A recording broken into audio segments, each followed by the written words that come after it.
పిల్లలు కావాలని మీ కలను నెరవేర్చుకోండి. సంప్రదించండి హెగ్డే ఫెర్టిలిటీ, హైదరాబాద్, తెలంగాణ.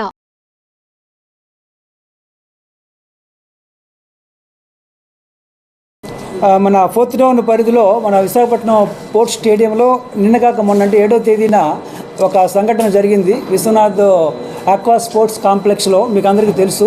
ఆ సంఘటనలో ఒక బాలుడు 7 years బాలుడు చనిపోవడం జరిగింది.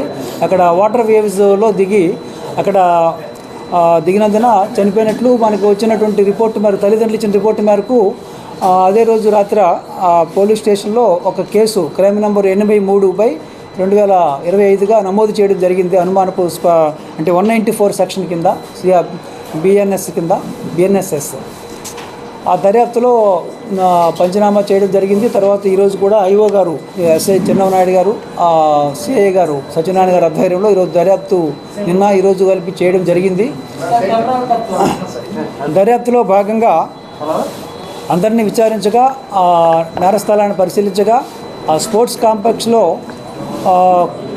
విశ్వనాథ్ ఆక్వా స్పోర్ట్స్ కాంప్లెక్స్ నడుపుతున్నటువంటి యజమాని అయినటువంటి కాశీ విశ్వనాథ్ గారు సరైనటువంటి సేఫ్టీ మెజర్స్ తీసుకోలేదని మాకు రూఢి అయింది. దానివలన సేఫ్టీ మెజర్స్ అంటే ఒకటి ముఖ్యంగా అక్కడ ట్రైన్డ్ లైఫ్ గార్డ్స్ని పెట్టాలి చిన్నపిల్లల దగ్గర, స్విమ్మింగ్ కానీ అలాంటి వాటర్ బాడీలో దిగేటప్పుడు. ట్రైన్డ్ స్విమ్మర్స్ను కానీ ట్రైన్డ్ ఆక్వా స్పోర్ట్స్లో ట్రైనింగ్ అయినటువంటి వాడిని పెట్టలేదు. అదేవిధంగా అక్కడ సీసీ కెమెరాలు లేవు. అక్కడ కనీసం కేర్ టేకర్స్, ఇప్పుడున్న ఈ సంఘటన చూస్తే అక్కడ ఎవరైతే లైఫ్ గార్డ్స్ ఉండాలో వాళ్ళు అక్కడ స్పాట్లో లేరు. పిల్లలతో పేరెంట్స్ కానీ గార్డియన్స్ కానీ ఎవరైతే ఎల్డర్స్ అలౌ చేయాలో వాళ్ళు కూడా అలౌ చేయలేదు.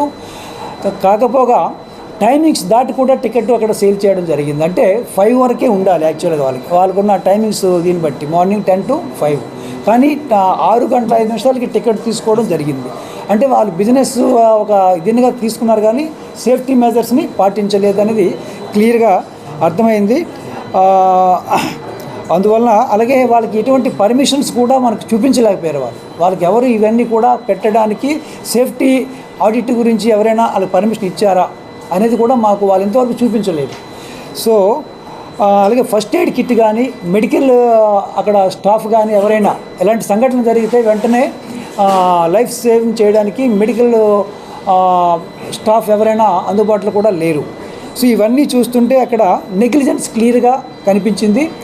యజమాని తీసుకోవాల్సిన జాగ్రత్తలు తీసుకోకుండా ఒక వ్యాపార ధ్యేయంతో అది అక్కడ చేయటం వలన ఈ చిన్నపిల్లల తాలూకు ప్రాణాలకి అపాయం జరిగిందని క్లియర్గా తెలిసింది.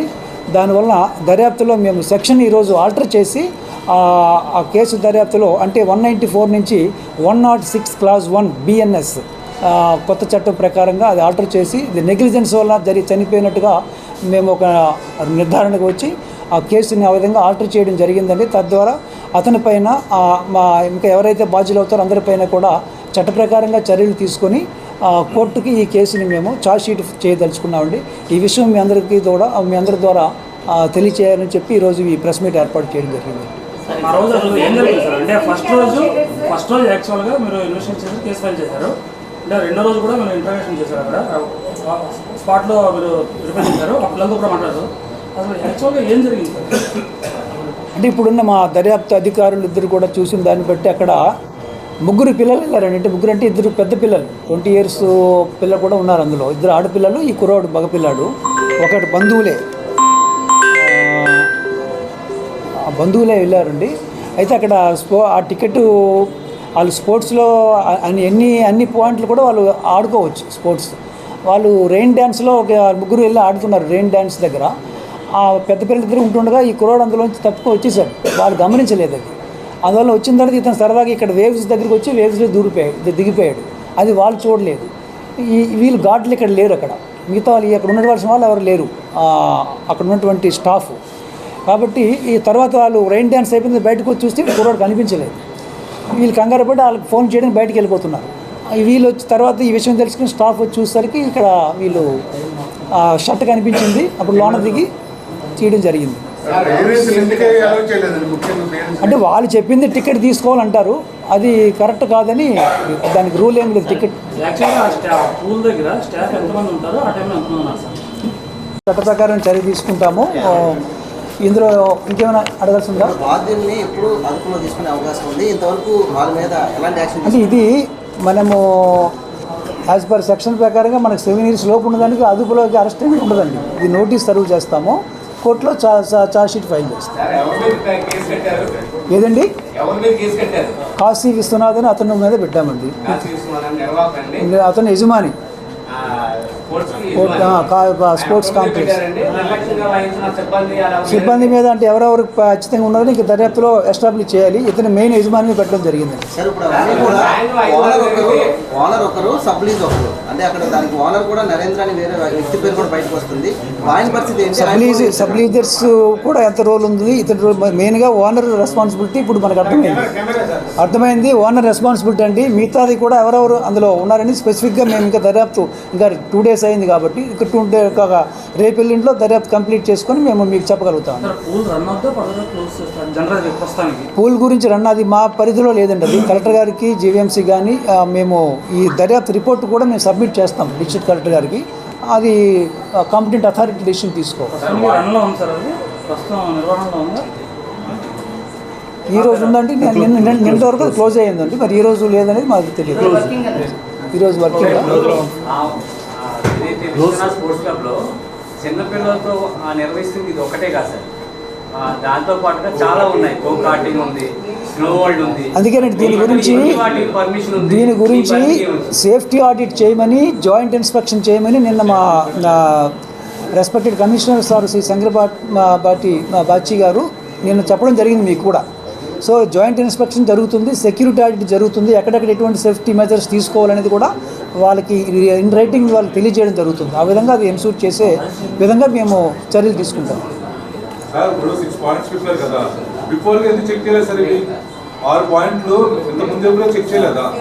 లేదండి, ఇది మేము చెక్ చేయాల్సింది యాక్చువల్గా పర్మిషన్ ఎవరు ఇస్తారో వాళ్ళు చూసుకోవాలండి. ఇది మేము మేము చేయాల్సిన పని లేదు. ఇది కాంపిటెంట్ అథారిటీ మేము కాదండి. ఇది ప్రైవేట్ తాలూకా ఎంటిటీ అండి. ఇది మేము సెక్యూరిటీ గురించి ఓపెన్ ప్లేస్లో మేము చూస్తున్నాం. ఇది ఇన్సైడ్, అది వాళ్ళు తీసుకోవాలి కాబట్టి ఇప్పుడు కేసు అయింది.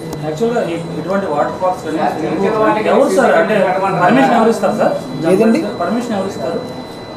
దీనికి పర్మిషన్ అనేది ఇంతవరకు వాళ్ళు చూపించలేదండి మనకి. పర్మిషన్ దీనికి అలాంటిది పెట్టాలంటే పర్మిషన్ అంటే వాళ్ళకి రిజిస్ట్రేషన్ చేసుకుంటారు. సేఫ్టీ మెజర్స్ ఫైర్ తాలూకు ఎక్విప్మెంట్ తీసుకోవాలి. అలాంటిది కూడా అక్కడ లేదు. ఫైర్ సేఫ్టీ మెజర్స్ అది కూడా లేదు. అంటే వాళ్ళు ఎలాంటి సేఫ్టీ మెజర్స్ వాళ్ళు పట్టించుకోలేదు కాబట్టి ఇప్పుడు వాళ్ళ మీద కేసు అయింది. నా క్వశ్చన్ అది కాదు సార్, పూల్స్ నిర్వహణ చేయాలంటే లేకపోతే ఎక్వా స్పోర్ట్స్ నిర్వహణ చేయాలంటే పర్మిషన్ ఎవరు ఇవ్వాలి, ఎవరు ఇస్తారు, ఏ శాఖలో?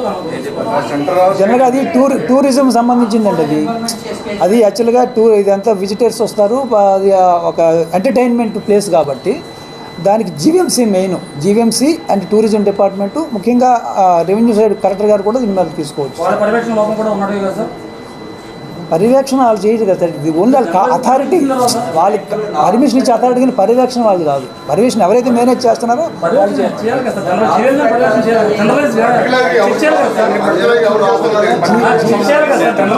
జీవీఎంసీ పర్మిషన్ తీసుకోవాలి, వాళ్ళు తీసుకోలేదండి. జీవీఎంసీ వాళ్ళు చెక్ చేయాలనేది మీరు వాళ్ళు అడగాలి, మమ్మల్ని కాదు.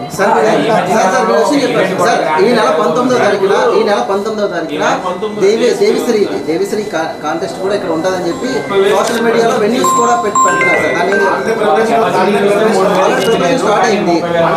అంటే వాళ్ళకి ఇంకా మా దగ్గర పర్మిషన్ ఇంకా మేము ఇవ్వలేదండి. వాళ్ళకి వాళ్ళు చేసుకున్నారంటే వాళ్ళు అడగండి మీరు ఎందుకంటే స్టార్ట్ చేశారు.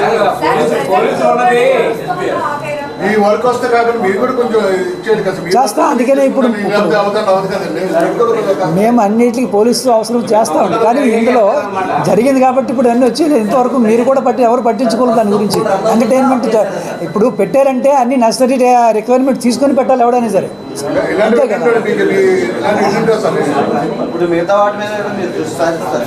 సిటీలో ఎక్కడున్నా వీటన్నిటి మీద ఆడిట్ సెక్యూరిటీ ఆడిట్ చేయమని మా సిపి గారు మాకు ఆల్రెడీ ఆర్డర్స్ ఇవ్వడం జరిగింది.